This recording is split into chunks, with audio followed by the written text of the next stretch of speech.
lorsqu'on nous présente à quelque part et on commence à vous éloger et tout cela, on dit que la nature humaine, c'est pas facile, non?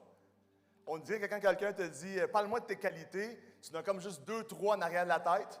Quand on te parle de tes défauts, tu as toute une liste. Non, est-ce que je suis le seul? Et merci pour l'appréciation, merci pour l'amour. Hey, la Bible dit « Quelle puissance il y a dans le nom de Jésus! » Quelle puissance il a! Pourquoi ce cantique? Parce que la parole dit qu'en son nom, toutes les maladies vont fuir. La Bible dit qu'en son nom, qu'au nom de Jésus, tous les démons vont partir.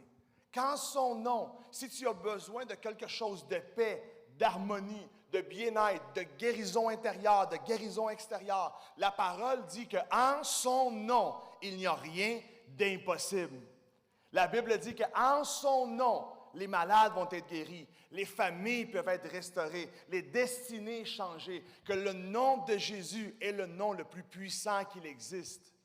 Je sais que pour ceux qui ne le connaissent pas, ils disent « Pourquoi on chante le nom de Jésus? » Mais je voulais partager cette vérité parce que dans ce cantique-là, il y a une puissance pour transformer ton existence. Si quelqu'un prononce le nom de Christ, si quelqu'un prononce le code magique, est-ce qu'il y en a qui aiment avoir les combinaisons magiques? Est-ce qu'il y en a qui aiment avoir les bonnes recettes? Des fois, il y a des ingrédients qui manquent et ça fait que la saveur de la recette du repas n'est pas le même parce qu'il y a des ingrédients qui manquent. Moi, je vous dis ceci, si l'ingrédient de Christ manque dans votre vie, vous n'avez pas encore goûté aux meilleures choses qu'il y a pour vous. Si l'ingrédient de Jésus n'est pas présent dans votre vie, vous avez jusqu'à aujourd'hui respiré, vous avez vécu sous un respiratoire artificiel. Mais lorsque vous commencez à impliquer le nom de Jésus dans votre vie, dans vos relations, dans vos finances, dans votre vie personnelle, dans votre vie professionnelle, lorsque Christ est au milieu de tout, tout change. Parce que la parole dit que lui, il a la puissance de tout tenir ensemble. Je ne sais pas si vous avez déjà réfléchi à certaines choses que dans la vie vont bien. Il y a d'autres choses, différents domaines de notre vie qui vont plus ou moins bien. La parole dit que Christ étant le centre, il va tenir toute notre vie ensemble pour pas qu'on perde quoi que ce soit, mais qu'on puisse profiter de sa plénitude. Êtes-vous avec moi ou non? Est-ce qu'il y en a qui aiment faire des bonnes rencontres? Hey, je vais laisser le band aller se reposer. Vous savez, moi, je suis capable de vous garder avec moi toute la réunion. Mais hey, merci beaucoup. Est-ce qu'on peut leur donner une bonne main d'applaudissement, s'il vous plaît? Dieu fait des choses incroyables à travers l'adoration. Et j'aime lorsqu'on lève nos mains. La parole dit « Élevez vos mains ». À chaque jour de la semaine, on travaille, on laboure, on se fatigue, on accumule des choses, différentes situations qui peuvent arriver, qui viennent coller à nous. Lorsque tu viens dans l'église et tu fermes tes yeux et tu oublies ton voisin, le gars sur qui tu tripes dessus qui est en arrière, ta femme, tes enfants, et tu fais juste lever tes mains, il y a un échange divin qui se produit.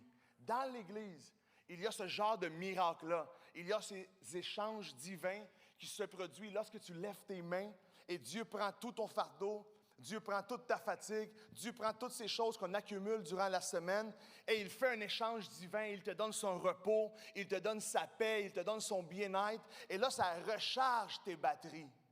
Je sais que lorsqu'on lève les mains, il y en a ici qui c'est un effort incroyable, c'est comme leur workout de la semaine. Mais laissez-moi vous dire ceci, lever vos mains va amener de l'énergie dans votre âme. Lever vos mains va amener de l'énergie dans votre esprit, dans votre corps, parce que c'est une façon de honorer Dieu, de célébrer le Seigneur et dire, Seigneur, me voici et je dépends de toi. Me voici, Seigneur, fais l'œuvre dans ma vie. Me voici, Seigneur, agis dans ma vie, agis dans ma famille. Je ne sais pas si vous êtes pareil que moi, mais j'aime voir Dieu agir dans ma famille, que Dieu nous garde, que Dieu nous protège, que Dieu nous dirige à prendre les bonnes décisions. Souvent, notre vie est frappée à cause des mauvaises décisions qu'on prend. Et ça amène notre barque vers des destinations qu'on ne voulait pas. Et on se retrouve attaché à des situations qu'on ne s'attendait pas. Parce qu'on a pris des décisions prématurées. Parce qu'on a pris des décisions sans consulter Dieu. Lorsqu'on consulte Dieu, on a besoin de moins de miracles. Parce que Dieu nous conduit, Dieu nous amène à la bonne place. Si vous êtes pareil que moi, vous avez besoin de lever vos mains chaque dimanche. Pour que Dieu agisse dans votre vie, que Dieu vous conduise à prendre les bonnes décisions au travail, que Dieu vous aide à prendre des bonnes décisions sur les relations que vous devez garder, sur les relations que vous devez laisser, là où vous devez investir votre temps. Votre temps est un bien précieux. Malheureusement, on peut aller au supermarché et s'acheter tout ce qu'on désire, mais on ne peut pas acheter du temps. La minute qu'on vit ensemble aujourd'hui ne va plus jamais revenir. La parole nous enseigne à vivre notre vie avec intelligence. Ça veut dire à réfléchir avant d'agir, à réfléchir avant de prendre une décision, de consulter Dieu. Combien de fois on ne se lance pas dans la vie, on n'improvise pas notre vie en pensant que peut-être on va avoir une deuxième chance. Laissez-moi vous dire ceci, il y a beaucoup de choses dans la vie où on n'a pas de deuxième chance. Par exemple, vivre, tu n'as pas de deuxième chance. Tu ne peux pas vivre comme si tu aurais une deuxième chance de recommencer. La vie qu'on vit maintenant, c'est le championnat. Les années que tu as devant toi, c'est la finale ultime. Tu ne peux pas vivre comme si tu allais revenir et réessayer. Alors la parole nous enseigne à vivre intelligemment, à profiter de notre vie au maximum, de pouvoir déployer nos ailes, de pouvoir grandir, de prendre notre envol et de développer notre potentiel. Souvent, notre potentiel est lié aux opportunités qu'il y a devant nous. Nous avons à l'intérieur de nous des semences incroyables. La parole dit que lorsque Dieu t'a créé, il a mis à l'intérieur de toi des semences de grandeur. C'est pour ça que tu aimes rêver à des grandes choses. C'est pour ça que tu aimes te permettre de fermer tes yeux et avoir un rêve, avoir une vision pour ta vie, avoir une vision pour ton futur, pour tes enfants. Parce que Dieu a mis à l'intérieur de toi la notion de grandeur. Maintenant, ces semences-là peuvent seulement se développer si on prend les bonnes options dans la vie, si on prend les bonnes décisions et si on profite au maximum des rencontres que nous avons. Est-ce qu'il y en a qui a déjà fait des bonnes rencontres dans votre vie? Vous savez, moi, j'ai déjà rencontré des personnes dans le monde des affaires qui m'ont accueilli, qui m'ont donné des opportunités incroyables. J'ai déjà rencontré une jeune fille un jour qui a vu le potentiel caché à l'intérieur de moi, qui a vu le trésor brut. Elle trouve que je suis encore un peu brut. Mais un jour, elle a accepté de se marier avec moi. Et ça a transformé mon existence. Vous savez quoi? Il y a des rencontres qui changent des choses. Mais il y a des rencontres qui transforment votre vie. Le jour où vous rencontrez la personne à qui vous allez partager le reste de votre vie, ça transforme votre existence. Vos relations, vos sentiments, votre ligne émotionnelle est transformée.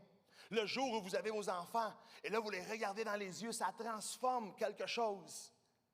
Lorsque vous rencontrez Dieu, lorsque tu as une rencontre avec Dieu, ça change le cours de ta vie. Une rencontre avec Dieu a le potentiel de transformer toute ton existence. Il y a des rencontres qui vont changer des choses. Peut-être tu vas rencontrer un employeur qui va accepter de te donner une augmentation, ça va changer tes finances. Peut-être un jour tu vas rencontrer quelqu'un qui va te partager une vérité sur la nutrition et finalement tu vas adhérer, ça va changer ta façon de manger.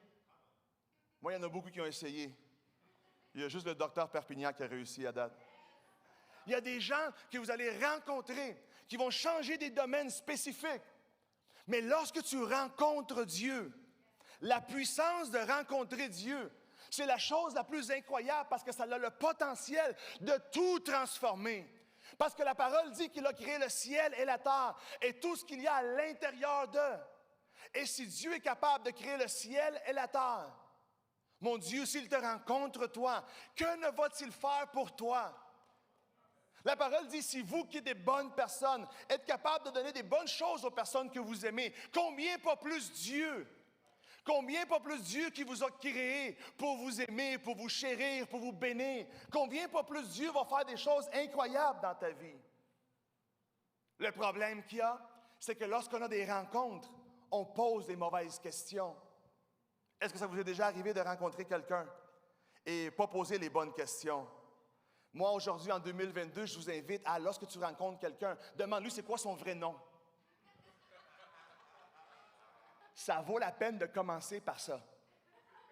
Parce que moi, des fois, je vois les noms dans les réseaux sociaux, je me dis, c'est impossible qu'il s'appelle de même. Avec toute la créativité qu'il y a dans le monde, pourquoi il a mis 4 chiffres après? Pourquoi c'est pas prononçable? Lorsque tu rencontres quelqu'un, tu dois poser la question, as-tu tes papiers? T'es-tu légal au pays? Comment s'appelle ton père? Comment s'appelle ta mère? De quel genre de famille tu viens? Vous savez qu'est-ce qui est plate? c'est que lorsqu'on rencontre quelqu'un, on veut s'assurer qu'on a des points en commun. Mais le problème qu'il y a avec les points en commun, c'est que souvent on regarde si on a des points en commun sur nous, qu'est-ce qu'on aimait, au lieu de voir si on a des points en commun sur notre futur. Tu dois connecter avec des gens qui n'ont pas ton même passé, mais qui ont ton même futur. C'est là que la conversation devient intéressante. Moi, je trouve ça drôle que les gens disent « Ah, on aime les mêmes choses. On aime la même sorte de film. On aime la même musique. » Ah, mais ça, c'est du divertissement, ça. C'est le fun de passer un bon temps ensemble. Mais lorsque tu dois vivre avec quelqu'un pour toujours, il faut poser les bonnes questions. Comment est-ce que tu réagis lorsque tu es fâché? Comment est-ce que tu réagis lorsque je ne t'écoute pas? Es-tu violent? Comment est-ce que tu réagis quand tu reçois une facture? Est-ce que tu payes la facture ou tu ne payes pas la facture? Lorsque tu entends quelque chose que tu n'aimes pas, est-ce que tu te mets à sacrer? Est-ce que tu te mets à crier? Est-ce que tu sors facilement de toi-même? Hey, ça vaut la peine d'y demander, as-tu une job? Ça vaut la peine de poser la question, qui va payer les factures? J'ai besoin de savoir combien tu gagnes. Es-tu encore sur la PCU? Et fini la pandémie, ça a l'air. As-tu un appartement? Tu restes chez tes parents ou tu fais du camping permanent? C'est quoi tu fais? Qu'est-ce que tu aimes manger? Est-ce que tu vas me faire grossir ou tu vas me faire maigrir? Es-tu capable de cuisiner? Ou tu n'es pas capable de cuisiner? As-tu un héritage? Je sais, chérie. C'est là que j'ai commencé à travailler plus fort.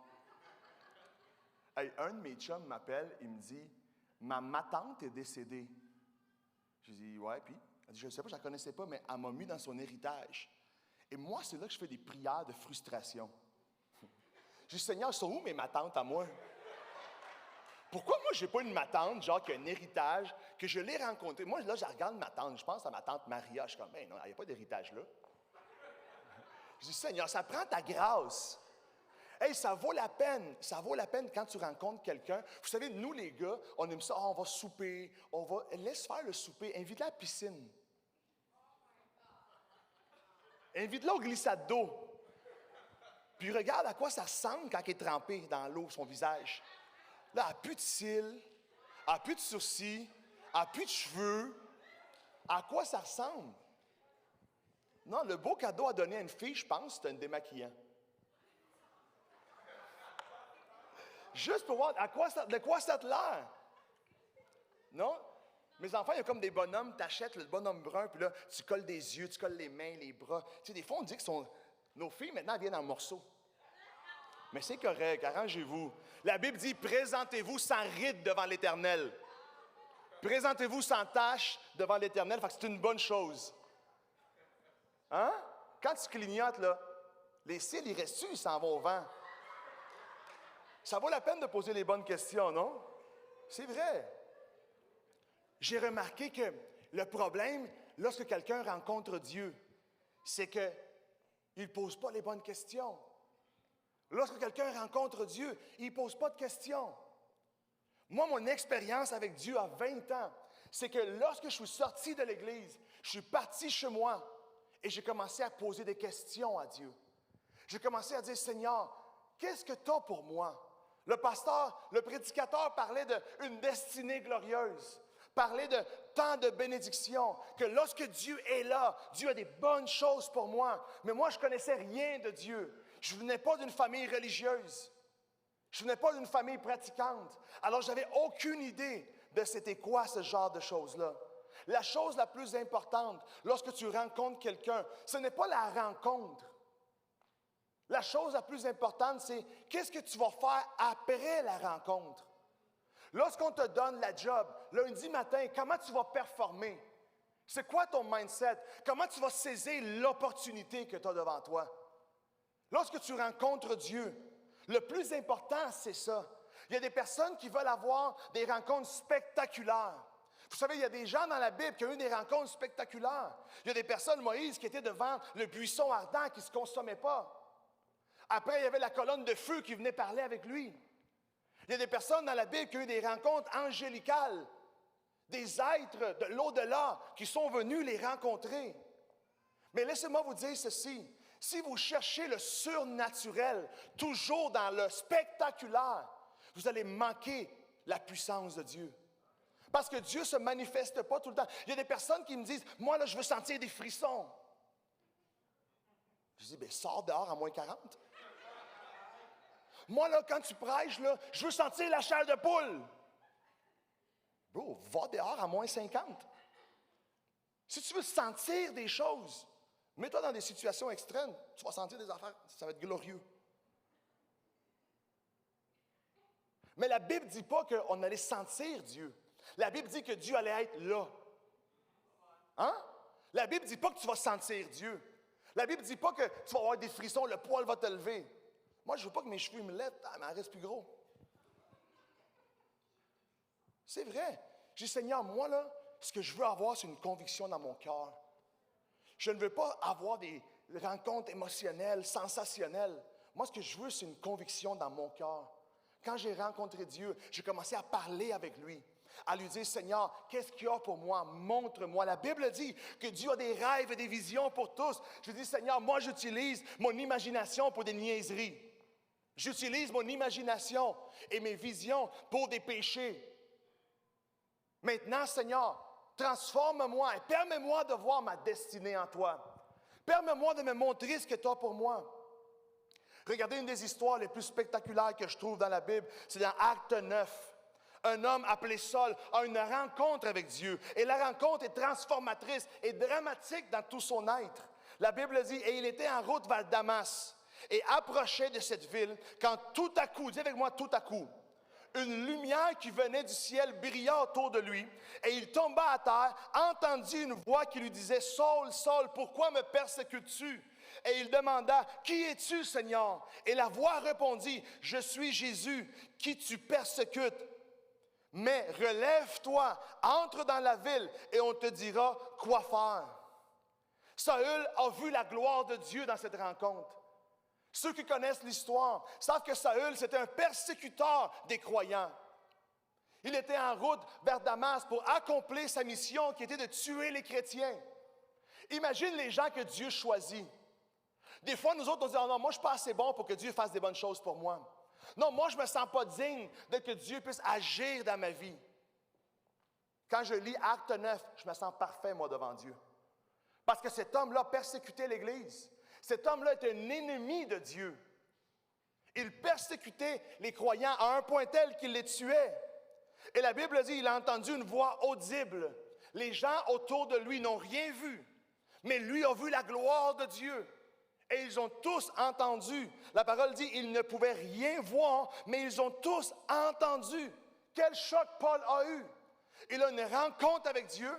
Et il commence à lui poser des questions. Il a entendu des choses, il a vu des choses, il a senti des choses.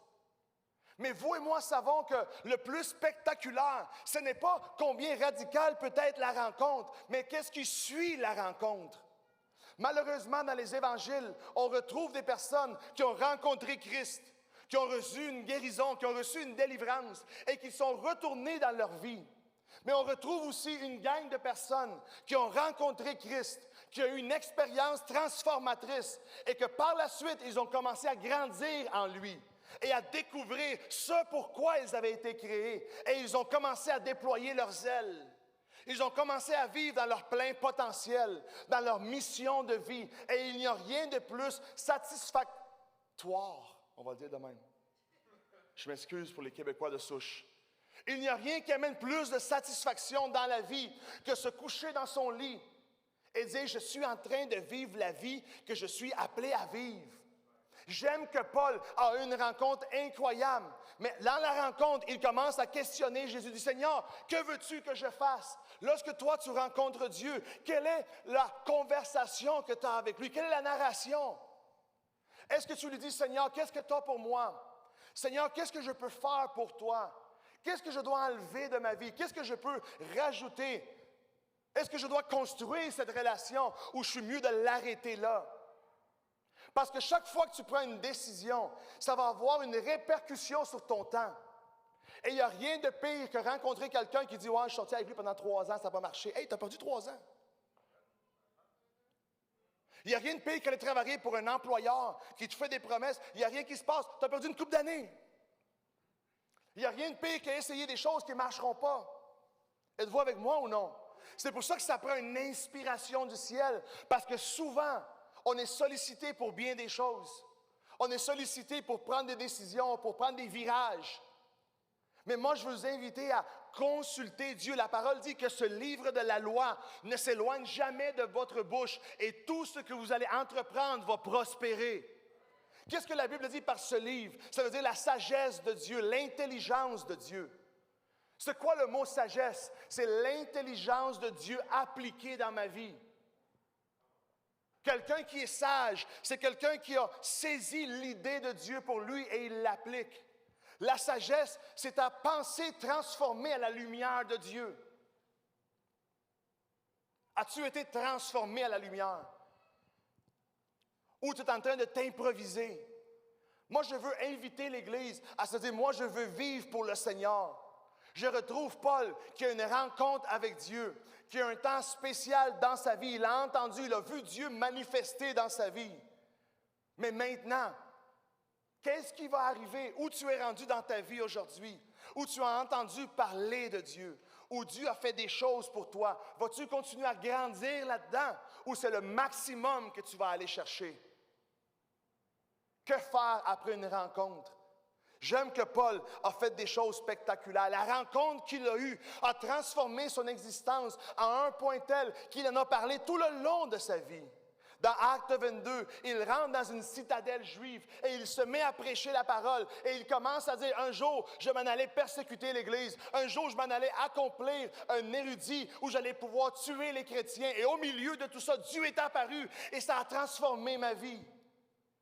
Dans Acte 26, il est devant le roi Agrippa et il prêche la parole et il lui dit, roi Agrippa, écoute-moi, j'étais en route vers Damas, une lumière est apparue, j'ai eu une rencontre et j'ai eu une conversation avec le ciel et ça a changé mon existence. La rencontre qu'il a eue a fait de Paul un avant et un après.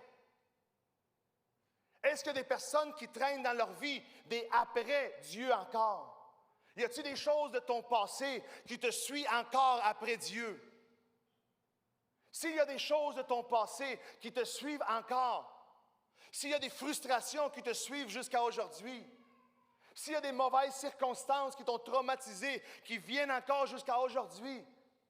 L'autre jour, je parlais avec une jeune fille qui me disait « J'ai de la misère à aimer véritablement parce qu'on m'a tellement trompé. » Mais maintenant que j'ai rencontré, que j'ai une expérience avec Dieu, avec le Père Céleste, avec celui qui m'aime pour de vrai, mon cœur commence à guérir. Et à l'intérieur de moi, je l'ai félicité. Parce qu'il n'y a rien de mieux que quelqu'un qui embrasse son processus et qui veut rentrer dans sa destinée. Il n'y a rien de mieux que quelqu'un qui va te dire, oui, je ne suis pas responsable de où je suis né. Je ne suis pas responsable de la famille dans laquelle je suis arrivé sur cette planète ou de la condition dans laquelle je suis venu. Mais je suis responsable de la façon comment je vais sortir d'ici. Et Dieu avec moi, je vais sortir d'ici la tête haute. Je vais courir la bonne course. Je vais réussir. Je vais croire pour le mieux. Si Dieu est avec moi, qui va pouvoir être contre moi? Si Dieu a dit oui pour te bénir, si Dieu a dit oui pour prendre soin de toi, si Dieu a dit oui pour la provision, si Dieu a dit oui pour la vision, qui peut te convaincre d'un non? Que personne ne puisse te convaincre, ni toi-même. Combien de fois on n'a pas des conversations négatives avec nous-mêmes?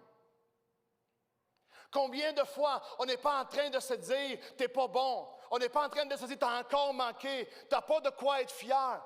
Vous savez quelle est la première chose que Paul a eue comme expérience après sa rencontre? Il a eu un temps avec lui-même. La Bible dit qu'il s'est rendu chez un homme qui s'appelait Ananias. Et la parole dit qu'il a été aveugle pendant 3 jours. Et durant ces 3 jours-là, qu'est-ce qui s'est produit dans sa vie? Il a eu une rencontre avec lui-même. Vous et moi, on devrait avoir des rencontres avec Dieu, mais aussi avec nous-mêmes. Je saisis Paul qui est en train de s'analyser durant ces 3 jours-là à la lumière de l'expérience qu'il a eue avec Dieu. Quand la Bible dit « Je t'appelle à être la tête et non la queue », j'ai pour toi une destinée glorieuse. Comment est-ce que tu amortis ça dans une rencontre avec toi-même? Il faut s'asseoir et penser, est-ce que je crois dans ce que Dieu me dit? Est-ce que mon mécanisme de croyance, est-ce que mon mécanisme de pensée me permet de croire que Dieu va m'emmener là? Je trouve Paul 3 jours en train de faire de l'introspective.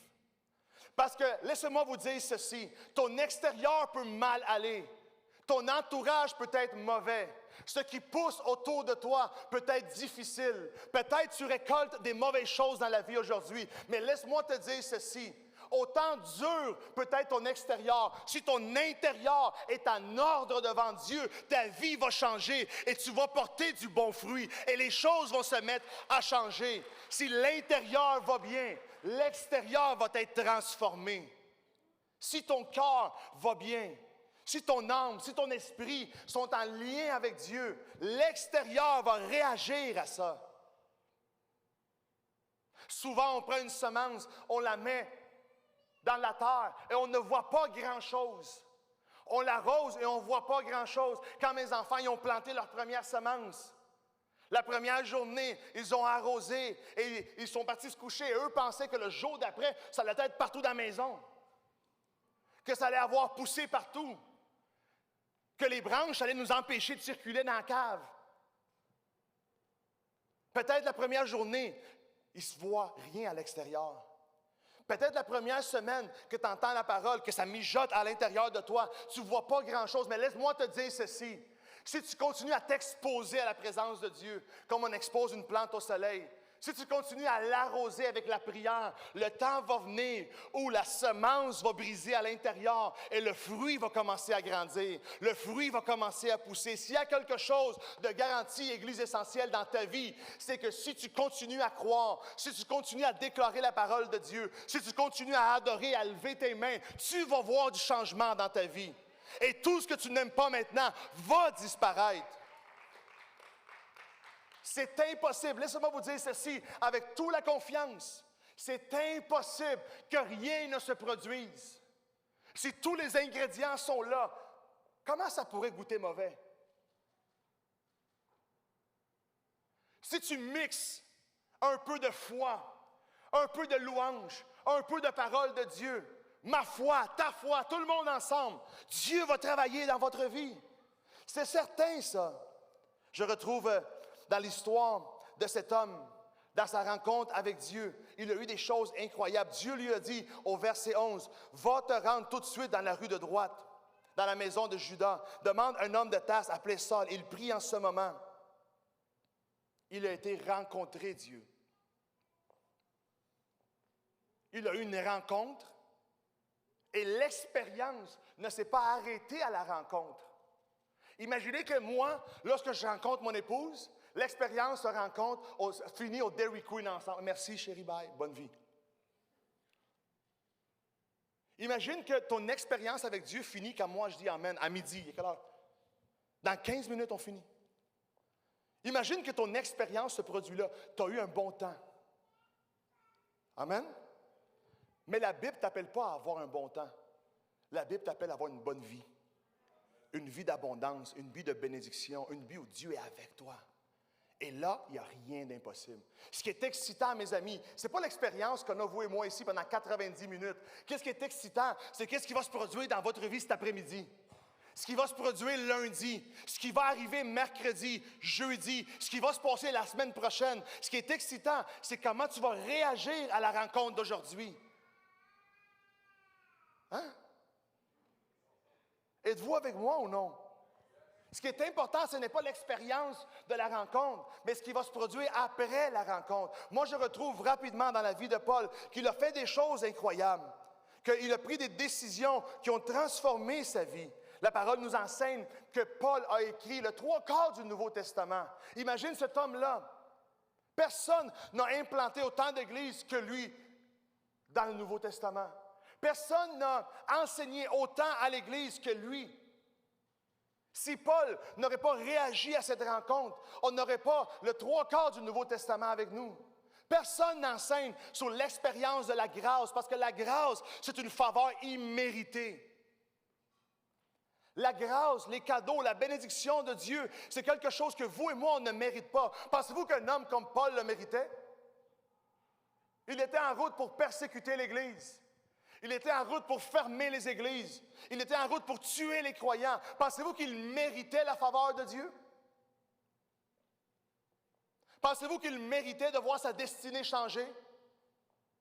Vous savez qu'est-ce qui est glorieux? C'est que la Bible dit, grâce par grâce, Dieu nous donne tout ce qu'on ne mérite pas. Moi, toute cette semaine, je médite là-dessus. La Bible dit que la grâce de Dieu nous donne la puissance de recevoir. Et nous autres, on pense que c'est nos mérites qui vont nous faire recevoir. Est-ce que j'ai été une bonne personne? Est-ce que je suis un bon croyant? Et là, on se dit, c'est bon, Dieu peut me bénir. On a une mauvaise pensée de Dieu. Même si tu ne le mérites pas, Dieu t'aime d'une façon telle qu'il veut te bénir. C'est ça la grâce de Dieu. C'est un cadeau immérité. Une des choses que je trouve, c'est que Paul a établi une priorité dans sa vie. Il a établi un autel à l'intérieur de lui. Il a commencé à développer une relation avec Dieu. Après sa rencontre, une nouvelle relation est née. Une nouvelle expérience avec le ciel a commencé à se manifester dans sa vie. Et à chaque jour, il méditait sur ce que Dieu lui avait enseigné. À chaque jour, il adorait le Seigneur. Et il a vu des miracles incroyables. Il était aligné pour être tué, cet homme-là. La Bible dit qu'il était dans le sous-sol du sous-sol du sous-sol d'une prison, enchaîné. La première chose que Paul a développée après sa rencontre, c'est une relation avec Dieu. C'est pour ça que nous, ici, chez Essentiel, on pense que 15 minutes vont transformer notre vie. 15 minutes de lecture de la parole de Dieu par jour. 5 minutes où tu lis la parole, tu commences par l'Évangile de Jean. 5 minutes de lecture. 5 minutes où tu réfléchis à ce que tu viens de lire. Et 5 minutes où tu pries avec Dieu, où tu parles avec. La première chose que je retrouve dans la vie de Paul, c'est qu'il a développé ces 15 minutes-là qui l'ont transformé. La deuxième chose que je trouve, c'est qu'il a développé un cœur d'adoration. Vous et moi, lorsqu'on prêche sur Paul, partout dans les églises, on parle, oui, Paul était enchaîné. Paul était enchaîné et on s'en allait le tuer au matin. Il y avait un véridique de point final sur sa vie et rien de plus n'allait. Mais à minuit pile, un miracle s'est produit. À minuit pile, la prison a été ébranlée dans ses fondements. Ça s'est mis à shaker, il y a eu comme un tremblement de terre. Et les chaînes ont brisé, et les cadenas des portes se sont cassés, les portes se sont ouvertes. Et Paul a été miraculeusement délivré d'un verdict de mort certaine. Est-ce que c'est glorieux ou pas? Quel beau message! Dieu a brisé les chaînes. Quel beau message! Dieu l'a libéré de la prison. Quel beau message! À minuit pile, la prison s'est fendue en deux à un point tel que tout le monde a été délivré. À minuit pile, la Bible dit. Mais vous savez quoi? Le minuit pile est glorieux. Mais vous savez qu'est-ce qui est extraordinaire? Ce qui est extraordinaire, c'est que lorsqu'il a eu sa rencontre avec Dieu dans Acte 9, il a développé non seulement un sentiment de relation avec Dieu, mais il a développé aussi un sentiment d'adoration envers lui. C'est pour ça qu'à minuit, il y a eu un miracle. Mais la parole dit qu'à 11h59, il était en train d'adorer Dieu. C'est glorieux qu'à minuit, il y a un miracle. Mais qu'est-ce qui a produit le miracle? Ce qu'il faisait à 11h59 a changé ce qui allait se passer à minuit. Ce que tu vas décider de faire dans cette réunion peut changer ta vie de demain. À 11h59, il s'est mis à lever les mains. Il s'est mis à adorer Dieu. Il s'est mis à invoquer la beauté du nom de Jésus. Il s'est mis à dire, Seigneur, qui suis-je? Mais tu m'as appelé ton fils. Seigneur, tu as vu mes défauts, mais tu m'as aimé quand même. Seigneur, tu as vu mes péchés, mais tu m'as aimé en premier. Parce qu'à 11h59, il était en train d'adorer Dieu. À minuit, Dieu s'est manifesté. Si tu veux voir des miracles dans ta vie, tu dois développer la même chose que cet homme-là a fait après la rencontre. La recette miraculeuse est super simple. Une vie de relation avec Dieu. Et la deuxième chose, adore Dieu. Sois reconnaissant envers lui. Dis-lui, Seigneur, merci de m'avoir choisi. Merci de me permettre d'entendre ce message, parce qu'en entendant ce message, ma pensée commence à changer et je commence à croire un peu que tu peux faire des choses. Je commence à croire maintenant que tu peux transformer mon existence, que tu peux transformer ma vie. Et si tu commences à y croire, attention, la minute que tu commences à y croire, tu vas commencer à le recevoir et tes yeux vont le voir. Je trouve un homme qui avait une destinée dégueulasse. Mais il a eu une rencontre glorieuse avec Dieu. Il a fait une introspective. Il s'est mis à réfléchir, à développer une relation avec Dieu, à adorer Dieu. Et il a transformé l'histoire de l'humanité à un point tel qu'aujourd'hui, ici, au centre-ville de Montréal, on partage encore son histoire. Imagine la répercussion qu'une rencontre avec Dieu peut avoir. Laisse-moi te dire ceci, Dieu ne veut pas que tu aies une vie qui n'est pas significative. Dieu veut que tu aies une vie qui va développer une histoire, qui va développer un témoignage, qui va édifier ton voisinage, qui va transformer ton entourage et que des choses glorieuses vont se produire à travers toi. À travers toi. Dans Jean 9, on retrouve l'histoire d'un homme qui reçoit un des miracles les plus glorieux. La Bible dit qu'il était né sans le globe oculaire. Et vous savez que Christ avait la réputation dans l'Ancien Testament. On disait que celui qui allait redonner la vue aux aveugles allait être le sauveur. Dans l'Ancien Testament, on retrouve plusieurs miracles. Il y a des miracles de délivrance, il y a des miracles de guérison. On retrouve bien des choses spécifiques dans l'Ancien Testament. Mais dans l'Ancien Testament, aucun aveugle a été guéri.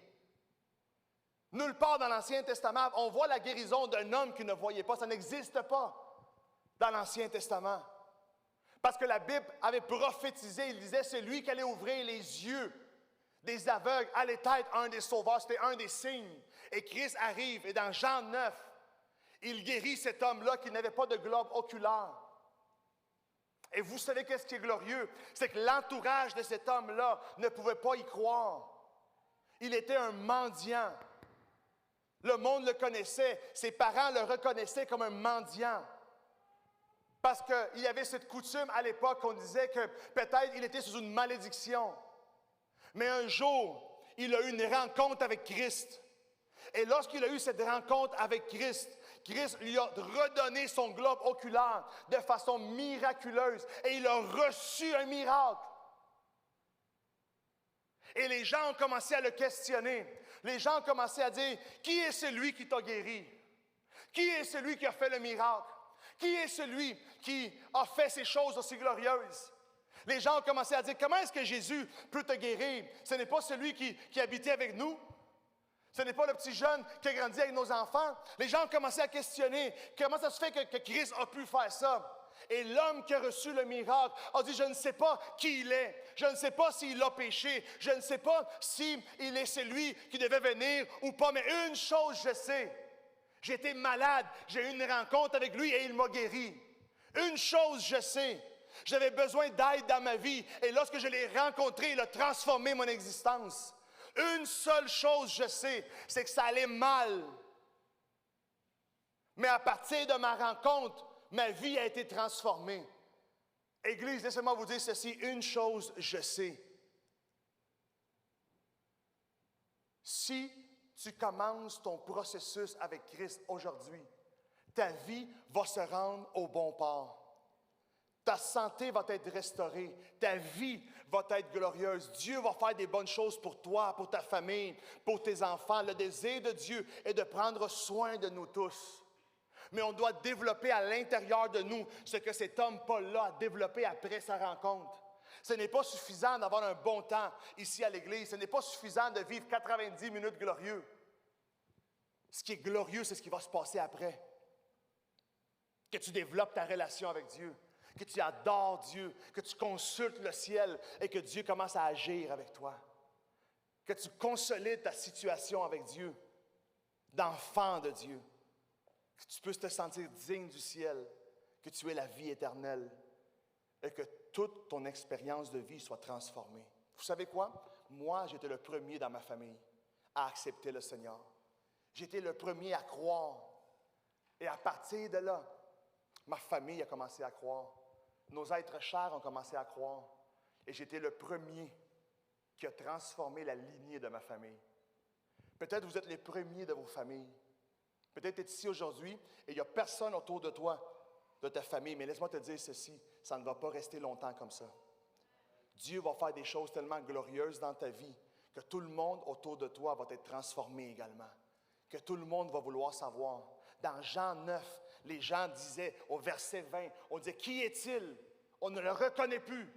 Mais avant, on parlait de lui comme le mendiant. Après sa rencontre, on ne le reconnaissait plus. Après la rencontre que Paul a eue, les chrétiens ne le reconnaissaient plus. Il avait la réputation de les persécuter et maintenant il construisait le royaume avec eux. Seulement Dieu peut faire des miracles comme ça. Seulement Dieu peut transformer notre existence. Et moi, je veux t'inviter aujourd'hui, après avoir entendu le message, que vas-tu faire après la rencontre? Paul a dit, Seigneur, que veux-tu que je fasse? La Bible dit que la volonté de Dieu pour vous et moi est bonne, agréable et parfaite. Comme pasteur de l'Église, moi, je veux vous exhorter à croire dans cette parole-là. Quand tu dis, Seigneur, que veux-tu que je fasse? Crois en Dieu, c'est le plus grand miracle qui peut se produire dans ta vie. Êtes-vous avec moi? Est-ce qu'il y en a qui ont reçu quelque chose ce matin? Est-ce qu'on peut donner au Seigneur une bonne main d'applaudissement, Église? Hey, est-ce qu'on peut l'acclamer 2 fois plus fort que ça?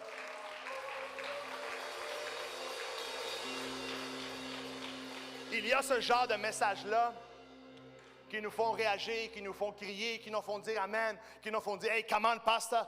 Yes.